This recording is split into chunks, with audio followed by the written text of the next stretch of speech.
Hello, beautiful soul. If this reading found you today, please know that you are highly favored and highly blessed. That is a message that Spirit wants to get to you straight out of the gate, even if you do not choose to watch the rest of the reading or if you don't resonate with the reading. Please take my appearance into your reality today as a blessing, as an absolute confirmation of blessings coming in for you from Spirit, okay? I'm gonna talk with the tarot, and I feel like there's a message also coming through about your hobbies and devoting and paying attention to your hobbies at this time. There's like this divine Leela, this divine play that is waking up within your spirit, and you're being asked to remember all the things that bring you joy and the things that you do just because. Yeah, there's also something here about like union and about like how, you know, when you meet someone for the first time, you kind of get obsessed with everything that they're obsessed with. We have the Six of Swords coming out here, and the Six of Wands, pardon me, coming out here. And there's something about how when you meet someone, you're like, you just love all of their quirks and idiosyncrasies and like all of the things that they love. Oh wow, Two of Cups coming out. So yeah, there is a potential union on the cards here, literally in the cards. Say for example, like you meet someone and like they're into all of these obscure shows, or like maybe they like a specific show and it's also something that you like that's kind of niche and kind of like not everyone is into it, and like you just sort of, you love them even more because they have that same weird quirk that you have. And there's something here about like, don't wait, like we're not waiting anymore. It's like, do the things that make you happy now, and like not only are they going to make you happy now, they're also then going to be a source of delight for you and for another person going forward, or like somebody will like know that you're into the same thing that they are, and that will make them even more attracted to you, something like that. Like I'm hearing like Dungeons and Dragons, I'm hearing anime, I'm hearing baking, books, like literally like this. I don't know, we have this kind of hyper fixation. We have this hyper fixation in our world of like, only do things that are productive, or only do things where you can see clear results. Oh my God, I'm getting so much excitement in my chest and like it's coming up into my throat. It's like, yeah, Queen of Wands on the bottom. Like there's something here about doing something fun without trying to make it into a job. Like there's so, especially from social media and how a lot of people have like kind of turned their hobbies into careers. There's an energy here about like coming back to play, coming back to enjoy things that are just playful and fun. Yeah, like the Five of Wands, it's like this play fighting energy. It's like this feeling of like, you don't have to defend yourself. You don't have to like, you don't have to defend yourself. You don't have to be like, well, I'm only playing Dungeons and Dragons because it's going to like get me to be a level 7 mage, and then I'm going to like make a YouTube channel about it, and then I'm going to make millions of dollars out of it. It's like, you're not looking for recognition for your hobbies. You're not looking for success in your hobbies. You're allowing your hobbies to be just purely something that brings you joy, and that is the reward. That is the payoff. And yeah, I don't know why and how this is related to union, but there is definitely an essence here of like, you're going to meet a kindred spirit, whether this is a best friend, you know, whether this is a partner or whatever, and like you guys are just going to be peas in a pod, and it's going to be like something that you both share, something that you both hold as important. I'm like drawn to the way that these two are holding their cups. It's like someone is bringing you a cup, but you already have your own cup. Yes, I am here for that energy in a major way. And like there's something about how this is how your soul mate is going to recognize you. There's something about that. Anything else from the tarot? Oh yeah, this one. Okay, Page of Swords. I really feel,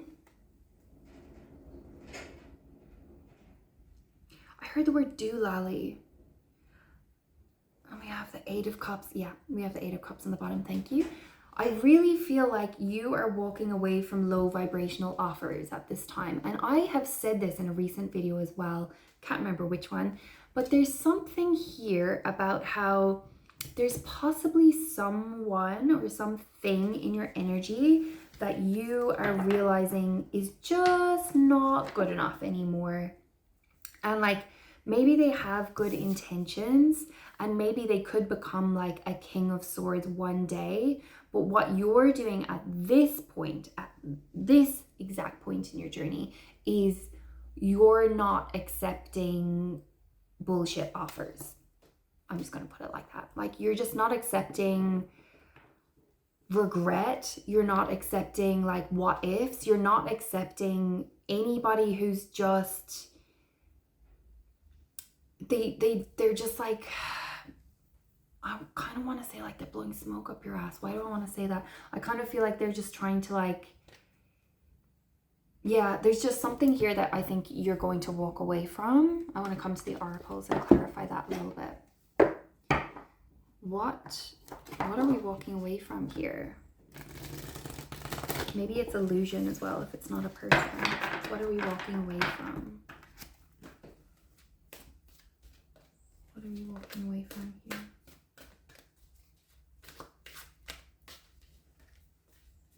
Walking away from impatience. Yeah. You. Chaos and conflict. There you go. We are walking away from chaos and conflict. There you go. We're walking away from chaos and conflict. I couldn't put it any better myself. I really don't want to dwell on that energy. That's a number 33. That is a master number. You have mastered something. There is a connection in your life that you are realizing, take this if it resonates, that you have already mastered whatever the lesson was within that relationship. You've already gone, and if it's not a relationship, it's an energy. You've already gone as far as you can go with a certain energy. You've already learned everything that you need to learn, and there's nothing more for you there. You don't need to go there at all. You don't need to go there, and that's it. That's all that we're giving to it. Sometimes the only energy that is required is thank you next, and then it's gone. Sometimes that's all you need. Okay, I'm splitting the deck to number 22 as well. So like, there's certainly something new and fresh and like more aligned, more vibrant in your future. Like I absolutely see that for you. And we're not even chasing it. Like you're not chasing, like you're in your lane, you're baking your bread, you know, you're doing things that make you happy, and like you're saying yes to offers, you're welcoming offers, you're open to opportunities. Can you please speak more on these opportunities that are coming in? What is the energy here about these opportunities? You, citrine, aqua quartz, confidence, self-esteem, expansion. This is so speaking to that energy of like, this is so beautiful. This is so speaking of that energy of moving from the self and from the self-directed life into the heart and into a heart-led life. Okay, there is some spark here. This Six of Wands is such a solar plexus energy to me, okay? And this card here is really speaking to me of this discussion, this ascension, this conversation between your Manipura chakra and your Anahata chakra, because in like traditional lineages, the Manipura is represented as yellow and Anahata is blue. Everybody left, right and center will tell you it's green, but it's not. If you actually go back to India and like it's blue, it's not green, okay? There's another smaller chakra underneath the blue heart chakra, which is Chintamani, and that is the green wish fulfilling tree. But anyway, as soon as like yoga got taken into Western cultures, they kind of changed things around. I'm going to let that lie for a second and let somebody else who is more versed in Indian heritage speak on that, but just take my word for it that the Anahata chakra, when it is experienced by those who actually have experienced it in deep meditation, it is blue. Okay, so leaving that to the side for a second, because we don't want to get caught up in dogma and all that kind of stuff. But regardless, oh, and there's the like Sri Yantra on the back here of the card, all the 64 goddesses. Anyway, literally I'm getting so distracted. Okay, there's this conversation that's happening, and I'm feeling all of this energy here. And what I'm feeling is that something is going to feed your love life, and it's going to be your passions and your interests. So this might not just be hobbies, this might be like passions as well. Passion projects, things that you are passionate about. Like the wands are such a passionate suit. They're so passionate. And like the fact that these are the first two cards that came out as well, that's such echoing the journey from like the passion of the Manipura into like the union of the heart, you know? And like, oh, there's just so much beautiful symbolism here and like layers of meaning. But there's something here where you are going to rise from something that you're passionate to. It's going to fuel some sort of level in your heart space, and it's going to allow you to connect to somebody else who also has that same passion or that same hobby, or even if they don't, they simply see that passion in you and that makes them love you more. And if it's not another person, it's like you are seeing this passion within yourself and it's allowing you more love. It's filling your cup. It's allowing you to hold more joy in this world. It's allowing you to spread more joy in the world. And this is so divinely it's your purpose. It's divinely connected to your purpose in this life. Okay, I'm going to get one final card from the animal spirit guides. Please speak to me on this collective. Who are we working with? What's the animal energy we're working with? Okay, we've got two coming out. We've got bear and vulture. Ooh, interesting.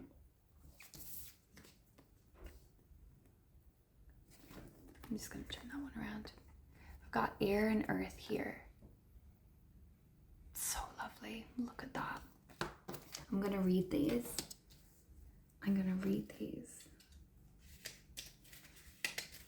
There's something coming through there with the vulture. What is that? Allow decay, I just heard. Guardian and purifier, essential for rebalance. Yeah, and so there may be something that you are rebalancing here, especially with the Two of Swords.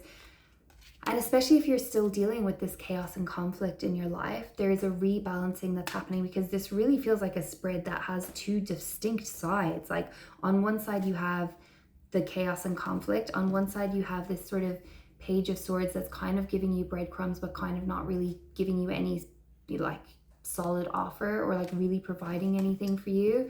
Like possibly you're like having to defend yourself, or having to like second think yourself, or like there's something where you don't know where you stand or something. And then right in the center, we have this Two of Swords energy, which really speaks of the High Priestess, like in her lower vibration, and somebody who is possibly like hearing the intuition but ignoring it, or like maybe not able to access intuition on a level as deeply as you would like. And so this rebalancing here is really speaking on like letting something fall, letting something like just not pouring into that. It's not even about like, it's about just simply withdrawing energy, attention away from that entirely and pouring the energy over here where we have our passion and our heart awakening, where we have this like confidence, this recognition, this praise possibly on this side, and also that is leading to this partnership and this offering and this equality, this reciprocity that is happening. And literally that's divided onto the two sides. So it's like seeing both sides and managing to like rebalance. Whew, the vulture is perhaps the most misunderstood creature of all. This intriguing bird balances our ecosystem and prevents the spread of disease. It does the dirty work that no one else wants to do and cleans up our messes. The vulture appears when there's a situation that needs to be purified or brought back into balance. Remember, the vulture is greatly undervalued. What you thought was a mistake or tragedy is a blessing in disguise. Is a blessing in disguise. And I opened this reading reminding you guys that you are so highly favored and blessed at this time, okay?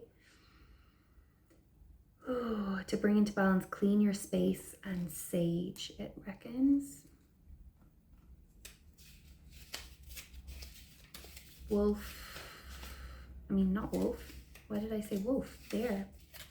That's interesting. Wolf could be significant. Bear, waking from spiritual slumber, beginning anew. Wow. For some of you, this could be a whole fresh new start. I'm sending you so much love. I'm sending you so much love, okay? You've got this. After a long winter, the bear arises from deep slumber. At first, the movement and effort are difficult, but the bear knows it's time to awaken and move towards the dawning light. The bear card represents an individual on the cusp of new directions and personal transformation. What did I say? The initial weeks and months of this spiritual quest may feel tricky, cumbersome, and full of obstacles, but you have no choice, bear. Winter wanes, the warmth of spring emerges, and your transformation begins, okay? Whew. To bring into balance movement and exercise. So your hobby might also, or like your interest, your passion, it might also like involve, movement. Like maybe you're going to the gym. Maybe this person is going to like recognize you at the gym, or maybe you're going to like meet a new bestie at the gym or something like that. And like, I mean, there's a million ways that this could go, but what I see here is an absolutely bright future for you. I'm sending so much strength and warmth from my heart to yours. And you've got this. You've got this, okay? I'm right there with you. Blessings be, guys. Thank you for being here, and I will see you very, very shortly in our next message together.